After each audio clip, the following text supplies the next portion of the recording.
வகுப்பு அல்லது 12ஆம் வகுப்பு சான்றிதழ் தொலைந்துவிட்டால் அந்த சான்றிதழ் தொலைந்த அந்த பகுதியில் உள்ள காவல் நிலையத்தில் முதலில் புகார் அளிக்க வேண்டும். மூலம் வருவாய்த்துறையினுடைய அந்த வெப்சைட் மூலம் காவல் நிலையத்தில் புகார் அளிக்கப்பட்ட அந்த புகாருடைய காப்பியையும் உங்களுடைய எந்த ஆவணம் தொலைந்து விட்டதோ அந்த ஆவணத்திற்கான அந்த காப்பியோடு சேர்த்து விண்ணப்பிக்க வேண்டும். யார் வருவாய்த்துறையினர் என்ன பண்ணுவார் அப்படின்னு சொன்னா, உங்களுடைய ஆவணம் உண்மையிலேயே தொலைந்து விட்டது என்பதற்கான சான்றிதழை வழங்குவார்.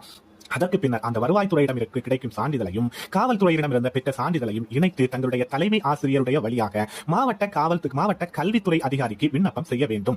இந்த கல்வித்துறை அதிகாரிக்கு விண்ணப்பம் செய்யப்படும் போது அந்த சான்றிதழை தேடுவதற்கான தேடுதல் கட்டணத்தை வரைவோலையாக, அதாவது டிடியாக எடுத்து சமர்ப்பிக்க வேண்டும். மனுவை பரிசீலித்து அந்த மாவட்ட கல்வி அதிகாரி அந்த தங்களுடைய சான்றிதழ் தொலைந்து விட்டது என்கிற அந்த குறிப்பிட்ட மனுவை பெற்றுக்கொண்ட மாவட்ட கல்வி அதிகாரி மாநில பள்ளி கல்வித்துறைக்கு உங்களுடைய விண்ணப்பத்தை அனுப்பி வைப்பார்.